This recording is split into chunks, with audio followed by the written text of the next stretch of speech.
안녕하세요. 멜목상. 오늘은 사도행전 8장 4절부터 25절 말씀 보도록 하겠습니다.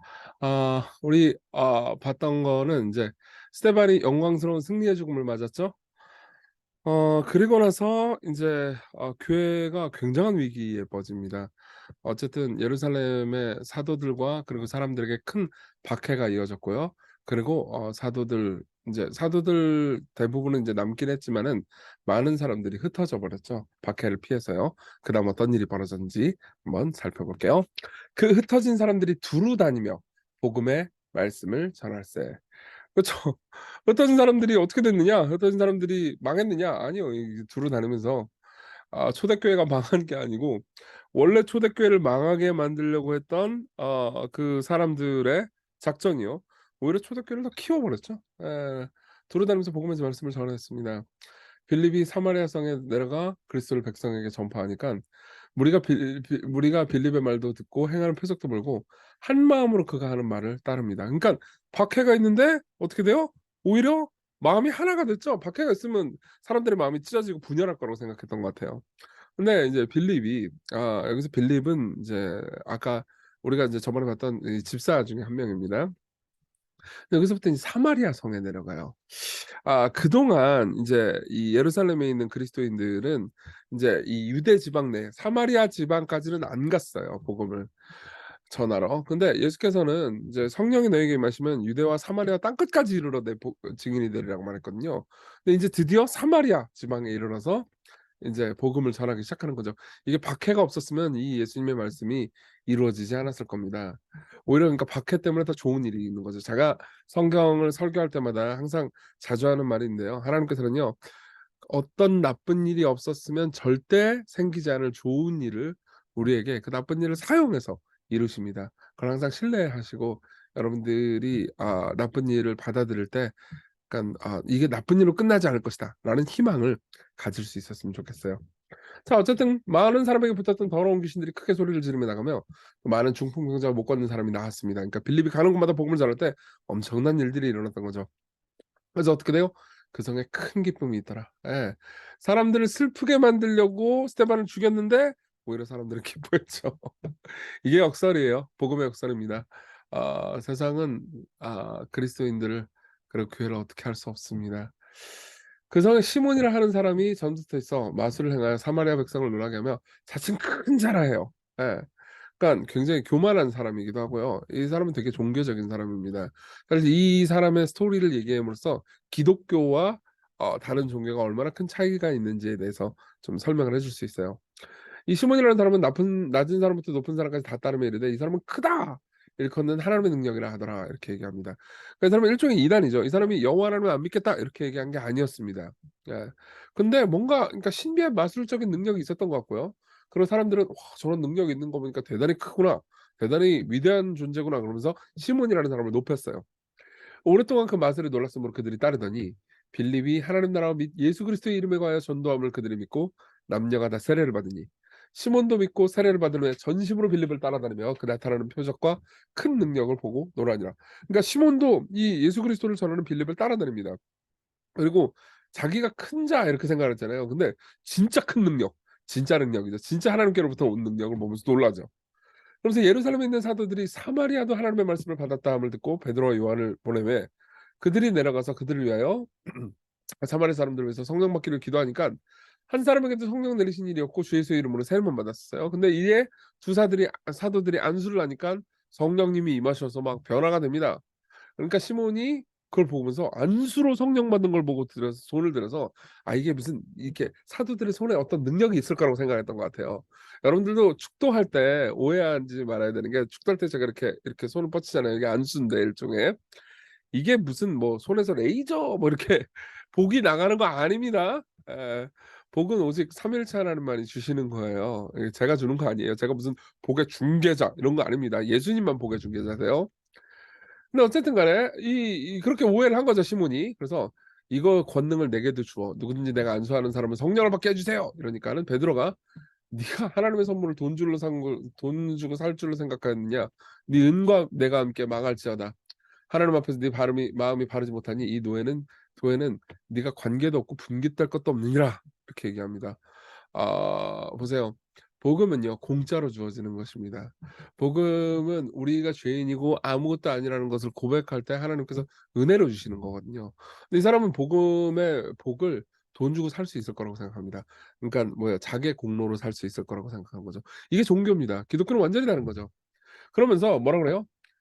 그러므로 너희 약함을 회개하고 주께 기도해라. 그러니까 이게 막 저주하고 그러는 게 아니에요. 회개하라는 거죠. 직접 기도해라. 혹 마음에 품은 것을 용서해 주실 것이다. 이렇게 이야기를 해 줍니다. 그러니까 직접 가서 기도해라. 내가 뭐 너를 위해서 대신 기도해 줄 필요 없다.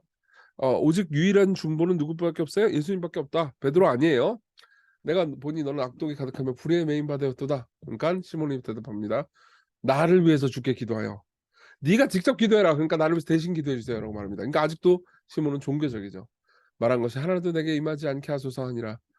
두 사도가 주의 말씀을 증언하여 말한 후 예루살렘으로 돌아갈새 사마리아에 여러 마을에서 복음을 전하니라.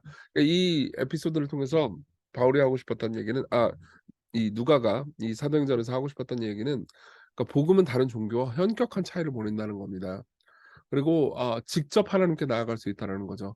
초대교회 최초의 이단이었던 시몬은요, 이 문제에 있어서 기존에 가지고 있던 종교와 복음을 섞어 버립니다. 예. 그래서 그러니까 이 시몬을 비난하고자 이 내용이 기록된 게 아니겠죠? 오히려 복음이 어떤 것인지 명료하게 설명하고자 이 이야기가 기록됐겠죠. 자, 적용해 볼까요? 첫 번째입니다. 진정한 회개입니다. 회개는 하나님의 선물을 돈 주고 살 줄로 생각한 걸로부터 돌이키는 거예요. 모든 사람들은 다 나름의 종교성이 있습니다. 그렇죠? 심지어 나는 기독교인입니다라고 주장하는 사람들조차도 하나님을 많이 오해해요. 그래서 그분으로부터 복을 따내고 뭔가 은혜를 받고 그런 게, 그러니까 내가 공로를 쌓아야 된다고 생각할 때가 많습니다. 심지어 내가 회개라는 고행을 해야 하나님이 나를 용서해 주신다고 생각한다면 당신은 회개를 이해하지 못한 겁니다. 그거는 그러니까 내가 이 정도로 빡세게 회개를 했으니까 하나님 나를 당연히 용서해 주시는 게 마땅해라고 생각하면서 스스로를 납득시키고, 또 내가 이렇게 빡세게 회개했으니까 하나님 나를 당연히 용서해 주셔야죠라고 하나님을 협박하는 도구로 쓰일 수 있는 거예요. 진정한 회개는 이겁니다. 내가 주께 드릴 수 있는 게 없습니다. 내가 드릴 건 죄밖에 없습니다. 그러니 나를 그냥 예수님의 공로로 은혜로 용서해 주세요. 이렇게 말하는 거죠. 하나님께서는요, 조건 없이 여러분들을 받아주십니다. 여러분들의 선행의 근거에서 여러분들을 받아주시는 게 아닙니다. 여러분들을 받아주셨고 사랑하셨기 때문에 오히려 선행을 하라고 말하는 거죠. 그렇기 때문에 여러분들 보세요. 여러분들이 자신의 삶을 돌아볼 때 여전히 하나님과의 관계에서 문제가 있고 막히고 있다면요, 여러분들은 회개에 대해서 오해하고 있는 건지도 모릅니다. 이 부분을 생각해 보면서 이따 회개에 기도를 해 보십시오. 두 번째입니다. 예수님 모든 것의 주인이시다. 이게 사실 이 전체의 주제라고 볼 수 있죠. 예수님을 반대해서 막으려고 한다면 그 행동으로 인해서 더 예수님이 퍼질 겁니다. 그렇죠? 스테반은 죽였는데 오히려 복음이 더 퍼졌죠. 예수님의 사람을 슬프게 만들려고 하잖아요. 그러면 그로 인해서 예수님의 사람들에겐 더 큰 기쁨이 올 겁니다. 스테반을 죽임으로써 예수님의 사람들을 슬프게 만들려고 했는데 그들을 슬프게 만들 수 없었죠. 예. 결국 스테반은 천국에 갔고요. 지금 그리스도 안에서 안식하고 있고요. 그리고 성도들은 더 큰 복음의 능력으로 기뻐하게 됐습니다. 그러니까 예수님은 모든 것의 주인이세요. 게다가 예수님은 사도들의 주인이시기도 합니다. 그러니까 사도들이 능력이 있어 가지고 안수해서 성령 받은 게 아니에요. 예수님은요, 사람 중보자를 사용하시는 게 아닙니다. 사람을 쓰시긴 하죠. 그렇지만 진정한 중보는 예수님밖에 없습니다. 예. 그러니까 직접 기도할 수 있죠. 직접 하나님께 나아갈 수 있습니다. 그러니까 그분이 회개에 있어서도 주인이시고요. 온 땅의 주인이세요. 예. 그러니까 여러분 보세요. 이분을 생각해 봅시다. 이분은 사람들을 섬기는 주인이시죠. 이분이 주인이다. 그러면 '아유 씨 왜 내가 뭐 원하는 대로 못하게 괴롭혀.' 이렇게 생각할지 모르겠지만요. 여러분 보세요. 그분은요, 여러분들에게 돈을 내놔. 그러면 내가 복을 주지. 성령을 주지. 이렇게 말씀하시는 분이 아닙니다. 내가 너에게 성령을 주기 위해서 내 모든 재산을 다 털었다. 내 목숨, 아버지로부터 오는 사랑, 그 모든 것들을 내가 다 잃었다. 왜요? 내가 너에게 성령을 주고 내가 너를 깊이 사랑하기 위해서. 이렇게 약속하신 분이십니다. 우리 같이 기도합시다. 이제 어제 기도했던 거랑 똑같은 기도 제목을 같이 기도했으면 좋겠는데요. 그분이 주인이시잖아요. 그렇죠? 그래서 그분이 주인임을 인정하고 살아가는 삶은요, 우리 신앙 선배들이 그렇듯 자신을 부인하고 사람들을 섬기는 삶일 겁니다. 그리고 우리 구주의 인정을 바란다면요, 우리의 노력과 공로로 인정을 받으려고 하지 않겠죠? 어 예수 그리스도의 공로를 생각하면서 삶을 살아가게 될 겁니다. 그런 기쁨을 내게 달라고 같이 우리 기도합시다.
하나님 아버지, 어, 당신을 향한 회개가 우리의 공로가 되는 것이 아니고 은혜로 우리가 용납받았다라는 사실을, 당신의 모든 것의 주인이시기에 당신께 순종하고 복종하는 것만이 진정한 자유임을 깨닫게 해주세요. 오늘 하루 그 은혜로 살아가게 해주세요. 예수님 이름으로 기도했습니다. 아멘. 네, 은혜 안에서 오늘 기쁜 하루 보내셨으면 좋겠습니다.